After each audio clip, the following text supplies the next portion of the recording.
promise you that I'm not worried. No one could have landed that plane like I did. No one. A few months ago, I took a discovery flight over at Texas Flight Aviation.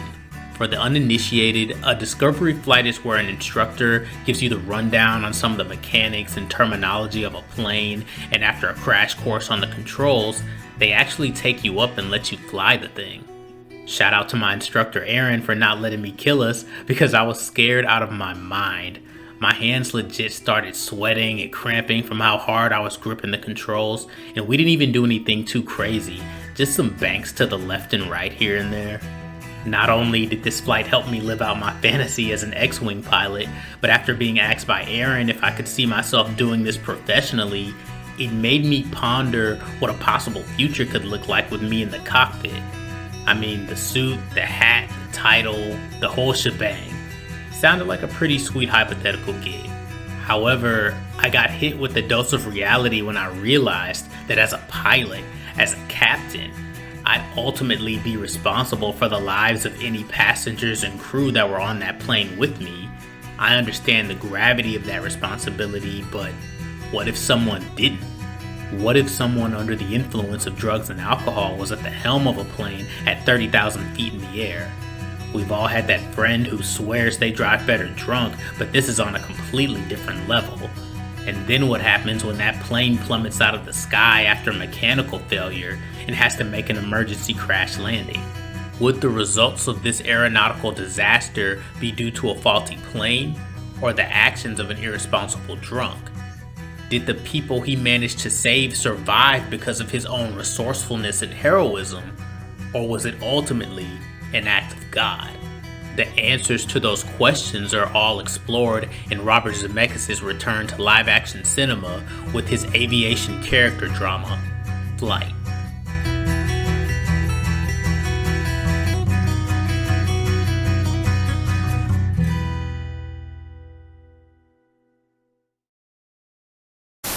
This wouldn't be the first time the director of Castaway has crashed his A-list actor's plane, but rather than focusing on a sole survivor, Flight focuses on a man who actually manages to save most of his passengers, which is kind of ironic considering the film Flight is most compared to is Sully, starring Tom Hanks.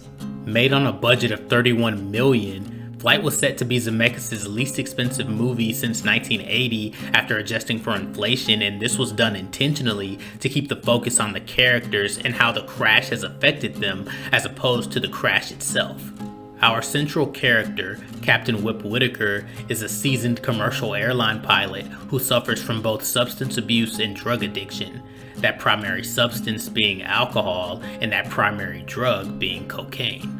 After a night of indulging in both with one of the flight attendants named Trina, they have an early morning flight that they have to work on in less than ideal weather conditions.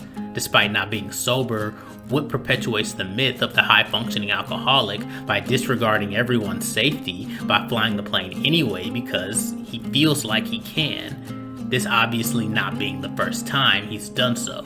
His co-pilot Evans can clearly see that there's something off with Whip, but doesn't feel confident enough to question his more experienced superior. When the plane finally takes off, he once again doesn't question his captain as Whip manually pushes the plane through the tumultuous weather against the advice of air traffic control. Whether it be due to his confidence in his ability or arrogance because of his drinking, even after he manages to navigate the plane into a pocket of smooth air, he continues to drink while en route to their destination as the worst of it seems to be behind them. That is, until suddenly, the plane takes an uncontrolled dive downward and Whip is forced to throw out all the stops in order to get the plane to slow down until eventually he's left with no choice other than to flip the plane upside down. What are we doing? Why would I trim down? We're gonna roll it, okay? What do you mean roll it? Gotta do something to stop this dive. This insane maneuver was actually based on the true story of the Alaska Airlines 261 tragedy, in which a plane had to invert to stay airborne, but unfortunately led to the deaths of all 88 passengers and crew.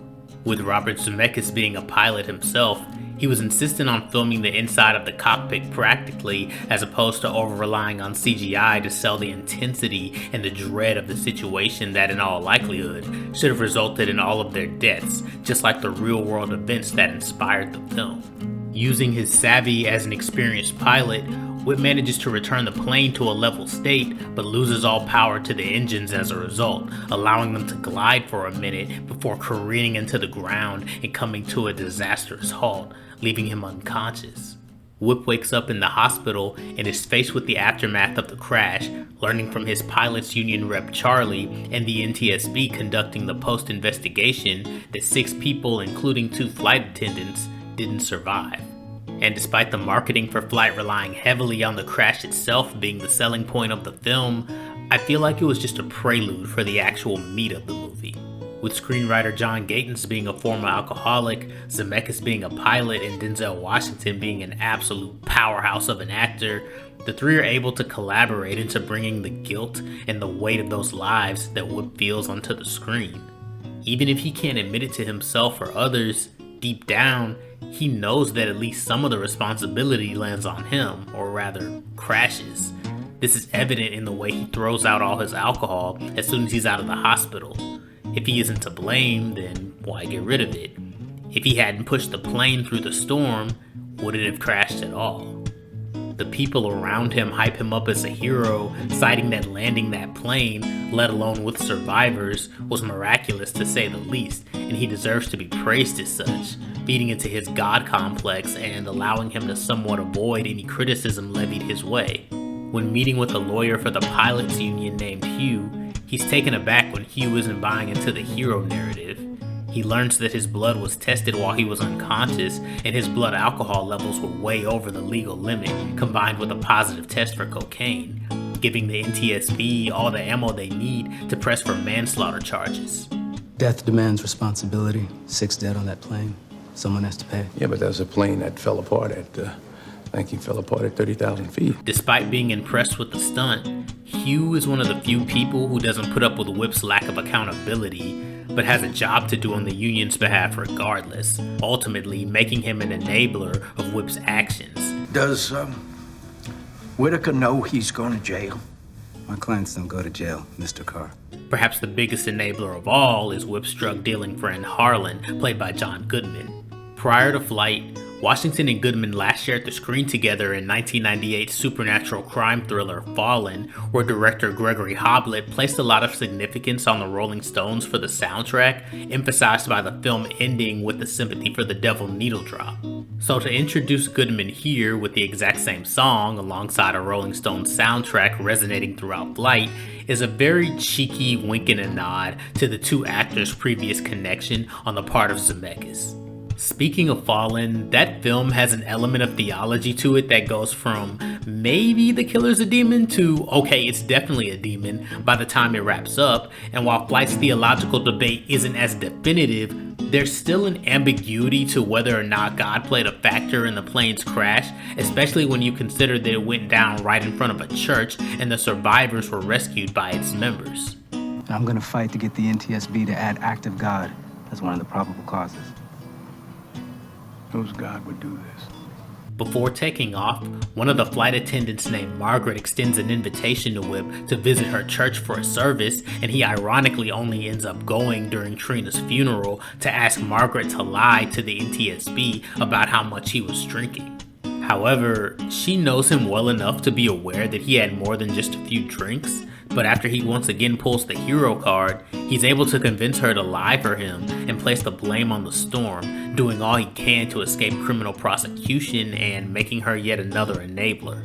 The only other person who can speak towards Whip's inebriated state at the time is his co-pilot Evans, who survived the crash but remains paralyzed from the waist down as a result. Although he knows that Captain Whitaker was drunk, he agrees to cover for Whip because he views the entire series of events as a larger part of God's plan, solidifying his faith by asking Whip to join him in prayer. We were just talking about your co-pilot's wife. I told the newspaper that God landed that plane. Yeah? Oh, God lands a plane. Evans' point of view on the matter compels the audience to ponder on whether there's any credence to what he considers to be true. If the crash was indeed preordained, was it truly Whip who saved them, or was it all divine intervention? A question asked by a cancer patient that Whip met in the hospital earlier. Once you realize all the random events in your life are God, you will live a much easier life. We spend all our time trying to control all these things that happen to us. It's bullshit. Plane you're flying goes down, out of your control. On that very same stairwell, he meets a woman named Nicole, a heroin addict who overdosed and nearly died the same day of the crash. She contrasts Whip in the sense that they're both addicts, but unlike him, she actually seems remorseful for her previous actions and actively wants to better herself by facing her demons and making a change in her life. As opposed to falling back into old habits when faced with controversy and criticism like Whip does, Nicole attends meetings and seeks help for her addictions, having little to no issue accepting her past and the relationships she's ruined. The first step is admitting you have a problem, as they say. However, someone like Whip, whose God complex renders things like accountability near useless, is unable to see himself at fault in almost any situation, as seen when he visits his ex-wife and son. A relationship left in ruin due to his alcoholism and ego, he's quick to start an argument and remind his ex-wife that he paid for the house that she lives in, as if that means she owes him anything, the same way he believes that the people who survived the crash owe him their loyalty. You don't know who the fuck I am. I sure don't. Why don't you tell me? What? Who the fuck are you, huh? Who are you? This sense of entitlement extends to Whip's relationship with Nicole as he continues to drink despite knowing that she's still struggling with her own problems, which ultimately end up pushing her away as she gets fed up with Whip's shit. I choose to drink. You do? Yes, I do. You choose it? Well, I don't see a whole lot of choice going on I choose here. to drink, and I blame myself. Whip's tomfoolery is starting to gain media traction, which pisses off Charlie, who makes Whip promise that he won't drink until after the NTSB hearing. A promise he manages to keep until being left alone in his hotel room when in the middle of the night he realizes that the door to the adjacent room is unlocked and its mini fridge is filled with all manner of alcohol. Struggling to maintain his sobriety, Whip initially walks away, seemingly having staved off his addiction, but as any addict can tell you, it's not always that easy. The next morning, Hugh and Charlie find Whip in a whirlwind of empty booze bottles after completely relapsing. They end up having to call in Harlan, who brings Whip some cocaine as a pick-me-up, seeing as how Whip has gone back on his sobriety anyway.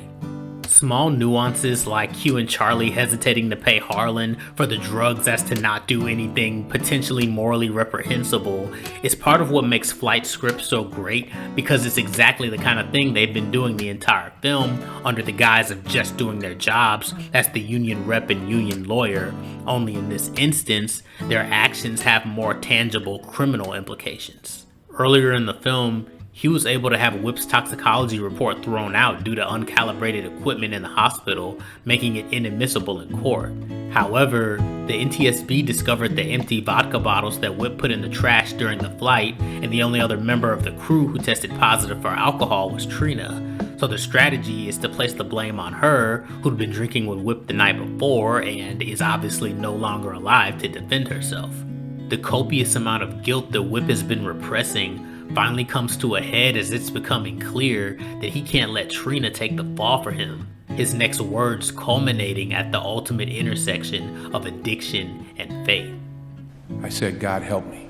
That's... Could you speak louder, Captain Trina Whitaker? Marquez did not drink the vodka.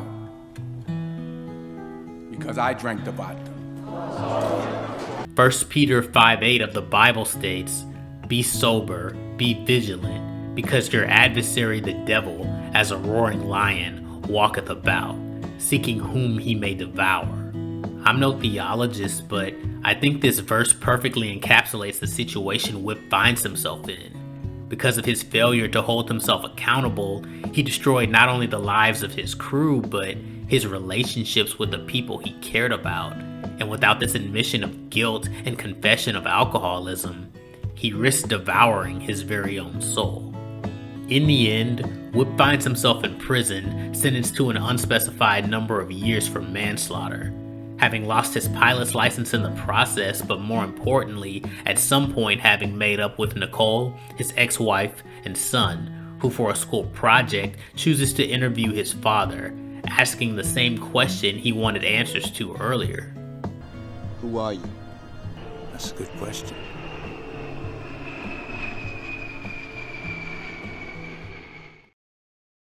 The great thing about Flight is that it asks these theological questions without forcing any answers down your throat. Although it's implied that Whip gave himself over to a higher power based on the Bible and poem in his shot, which is a standard part of faith-based recovery, the film does a great job leaving it open to audience interpretation, making you think about it long after its optimistic conclusion. Was all this random circumstance that turned Whip away from his addictions, or were there larger forces at play guiding Whip towards his salvation? I know what I think, but I'd like to know what you guys got out of the film and what you thought about it, so leave a comment and let me know. If you like the video, be sure to hit the like and subscribe buttons for me as we continue to soar to new heights, and I'll catch you guys in the next one. I'm Josh Fleeks. Till next time, y'all be easy.